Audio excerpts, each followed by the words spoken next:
Olá, tudo bem com você? Chegamos aí ao terceiro capítulo do livro de Provérbios. Hoje vamos aprender lições profundas sobre este capítulo que nos ensina sobre os conselhos da sabedoria.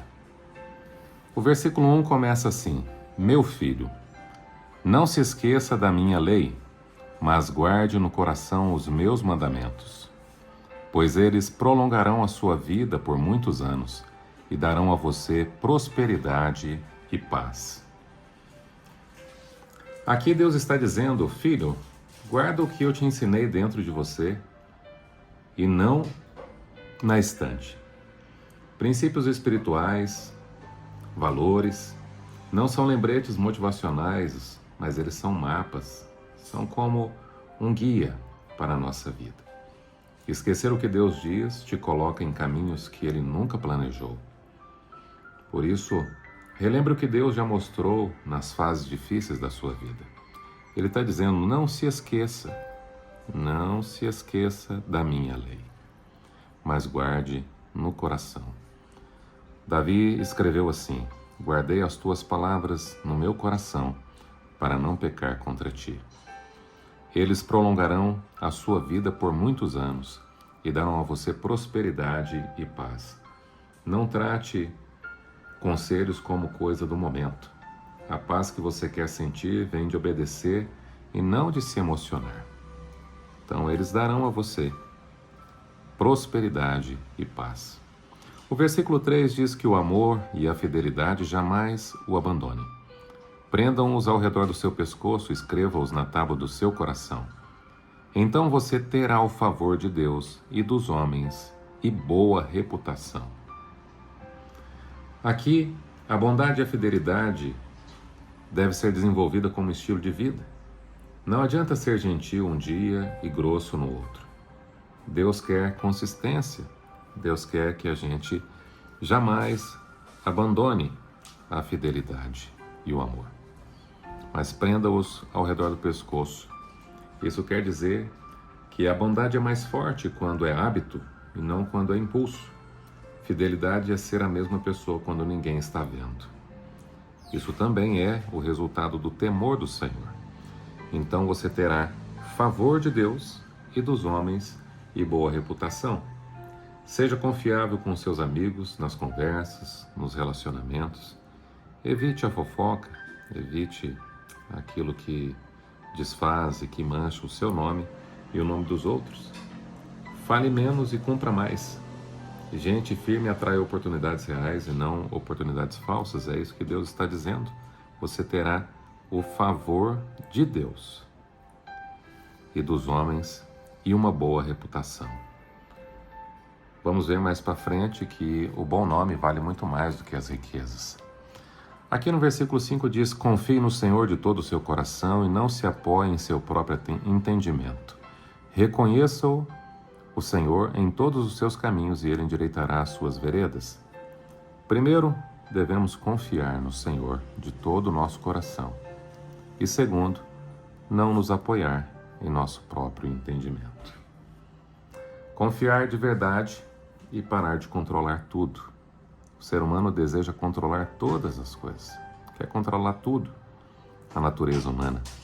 Mas quando nos tornamos discípulos de Deus, do Senhor Jesus, aprendemos a confiar no Senhor de todo o coração. Confiar não é sentir paz automaticamente. É decidir entregar mesmo sem entender. Mesmo quando tudo parece perdido, mesmo quando as coisas não dão do jeito que nós queremos, nós confiamos do mesmo jeito. O jovem se perde quando pensa demais e ora de menos. Quando você reconhece Deus em cada decisão, Ele te livra de caminhos tortos. Então, se você pensar aqui no versículo 6, reconheça o Senhor em todos os seus caminhos. É ver Deus em tudo. Antes de escolher alguém para namorar, alguém para casar, antes de escolher uma profissão, antes de tomar qualquer decisão, envolver Deus, colocar Deus no centro.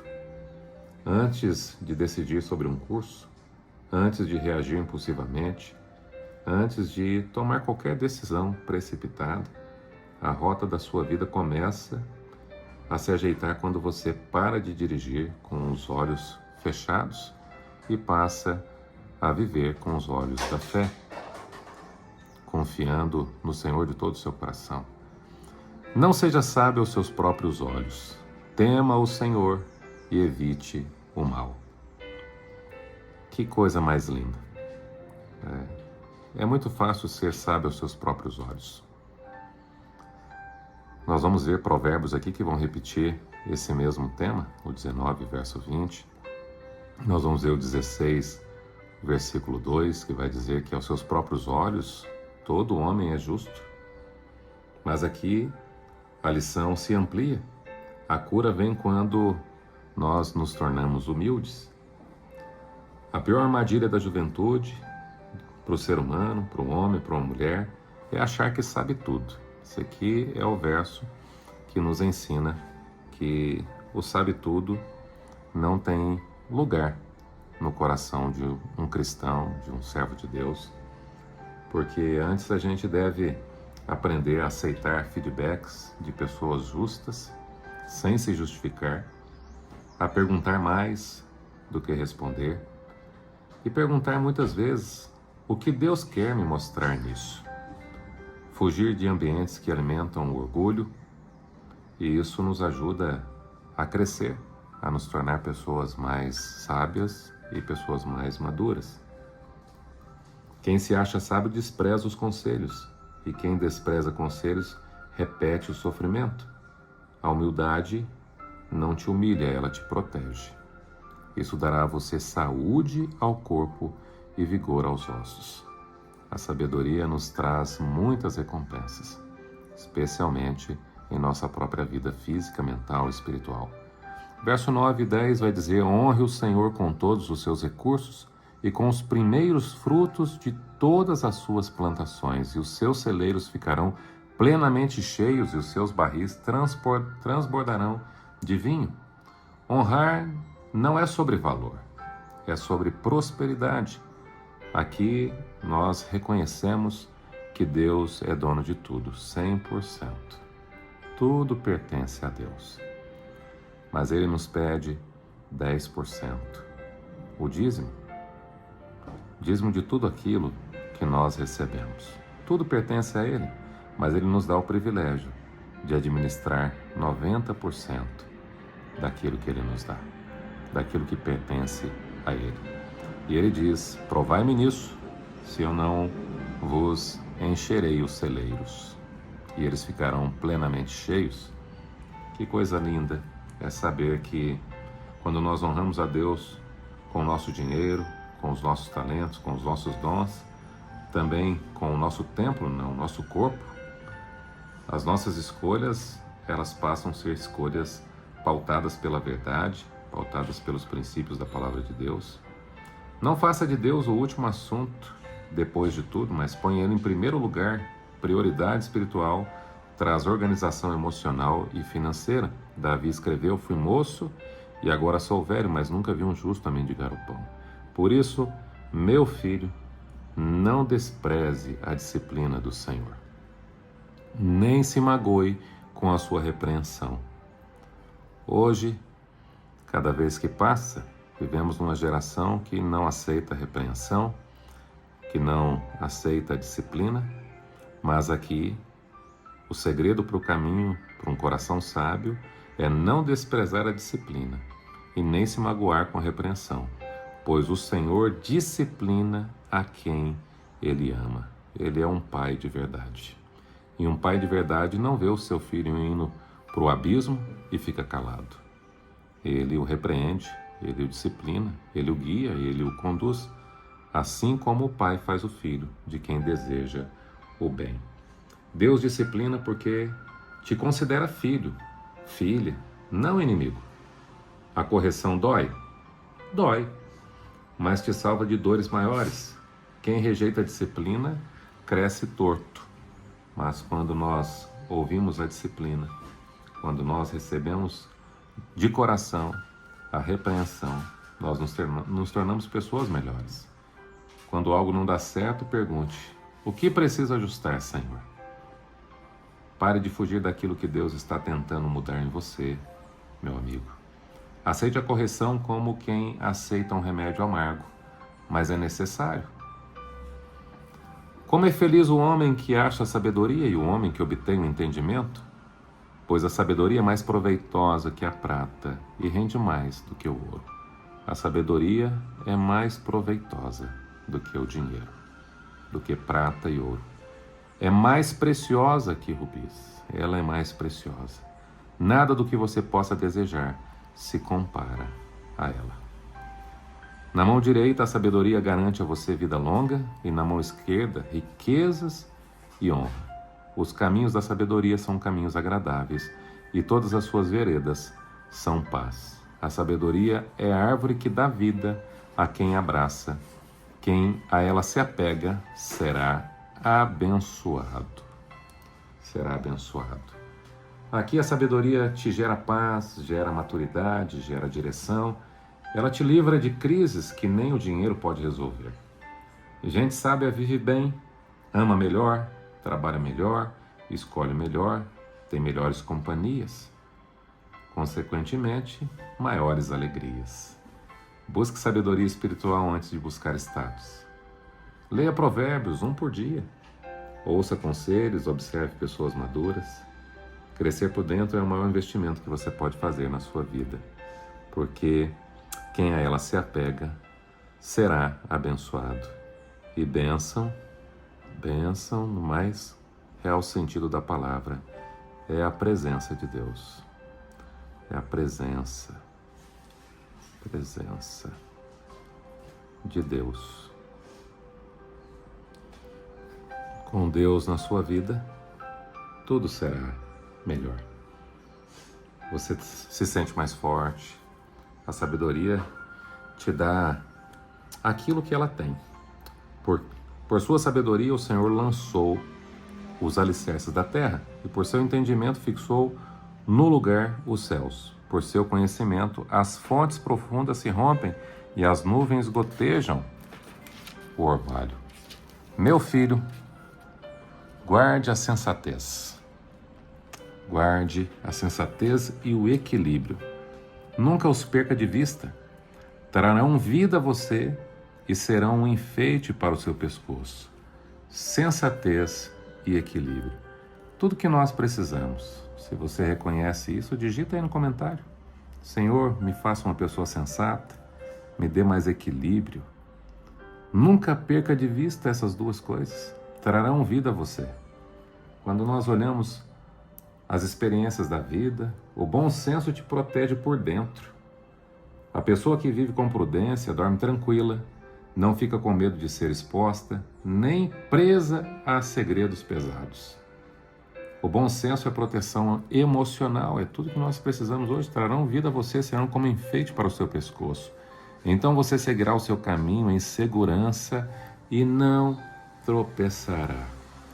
Terá segurança. Quando se deitar, não terá medo. O seu sono será tranquilo. Nada nesse mundo paga o valor de um sono tranquilo.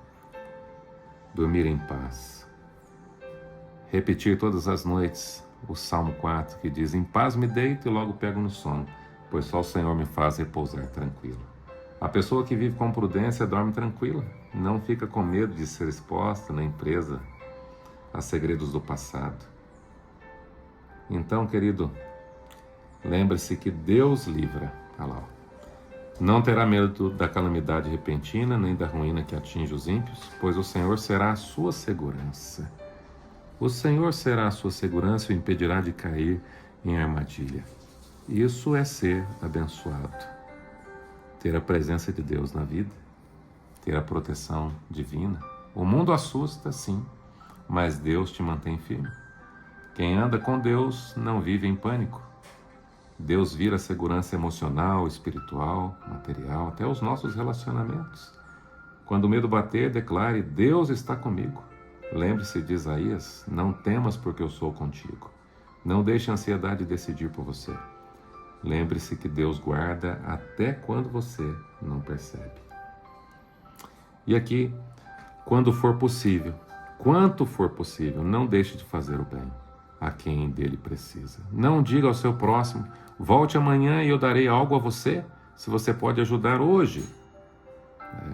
É o velho ditado: não deixe para amanhã o que você deve fazer agora, o que você pode fazer agora. Esse é um dos princípios da sabedoria, fugir da procrastinação, mas ser diligente. A diligência é um fruto do Espírito Santo. É um fruto, é uma virtude daqueles que recebem sabedoria de Deus. Não planeje o mal contra o seu próximo, que confiantemente mora perto de você. Não acuse alguém sem motivo, se ele não fez nenhum mal. Aqui nós aprendemos que se você pode fazer bem hoje, faça hoje. Bondade atrasada é bondade perdida. A vida é curta demais para guardar amor para depois. Já dizia Anne Frank, escreveu no seu diário: as pessoas no cemitério, no velório, recebem mais flores do que as pessoas em vida. Por quê? Porque o remorso, ele muitas vezes é superior à gratidão. Que você aprenda a amar, a viver, e que aprendamos a reconhecer as pessoas enquanto estão vivas, enquanto estão próximas da gente. Por isso, não deixe para depois aquilo que você pode fazer agora. Seja pacificador, não criador de problemas. Gente que vive brigando nunca tem paz. Não planeja o mal contra ninguém. Deus chama você para ser ponte e não muro. Evite desentendimento desnecessário, especialmente com os seus vizinhos. Não compre brigas que não são suas. Não tenha inveja de quem é violento. Esses dias, um dos meus meninos disse assim: pai, eu aprendi no Provérbio 3 que a gente não deve ter inveja dos homens maus e nem adotar nenhum dos seus procedimentos. Eu falei: parabéns, filho. Pois o Senhor detesta o perverso, mas o justo é seu grande amigo. Seja amigo de Deus. Ele ama você, se importa com você. Gente que sobe rápido, como diz aqui, que tem inveja dos outros, não repouse. Os humildes são elevados no tempo certo. O orgulhoso colhe vergonha. Você não precisa se exibir. Deus te exalta quando é o tempo. A maldição do Senhor está sobre a casa dos ímpios, mas Ele abençoa o lar dos justos. Amém? Quer você nesse momento dizer: Senhor, abençoa a minha casa, abençoa o meu lar. A Bíblia diz que não há um justo, nenhum sequer, mas a todos quantos creram, deu-lhes o poder de serem feitos filhos de Deus. Deus abençoe o seu lar. A presença de Deus repousa sobre os íntegros. Os humildes são elevados no tempo certo. Então, confie no Senhor. Ele zomba dos zombadores, mas concede graça aos humildes. Humildade é como um copo vazio. Quando você tem um copo vazio, você pode colocar alguma coisa dentro. Mas um copo cheio, não cabe mais nada. Então, humilde é aquele que está disposto a aprender, disposto a aceitar o ensino do Pai. Meu filho, confie em mim, seja íntegro, viva com prudência, cuide do seu coração, fuja dos atalhos, ame sem demora, e eu cuidarei dos seus caminhos. Essa é a promessa de Provérbios, capítulo de número 3. Que Deus te abençoe. Quero orar com você. Bondoso Pai que estás nos céus, obrigado, Senhor, pelo privilégio, pela alegria de estudar a Tua Palavra mais um dia. Que o Senhor nos ensine, nos torne pessoas mais sábias e, como está escrito aqui no versículo de número 5, que possamos confiar no Senhor de todo o nosso coração e não nos apoiar no nosso próprio entendimento e reconhecer o Senhor em todos os nossos caminhos. Abençoa-nos nesse dia, Senhor. Dê-nos sabedoria e inteligência e a Tua paz, que excede todo entendimento. Ajuda-nos a fazer as melhores escolhas da vida. Em nome de Jesus. Amém. É isso aí. Até o próximo episódio, se Deus quiser. Eu nunca peço isso, mas se inscreva no canal, ative o sininho, Dê um joinha lá, deixe lá um comentário para que mais pessoas possam ter oportunidade também de estudar junto com a gente. Compartilhe. Fique com Deus e até o capítulo 4 de Provérbios. Fique com Deus. Tchau, tchau.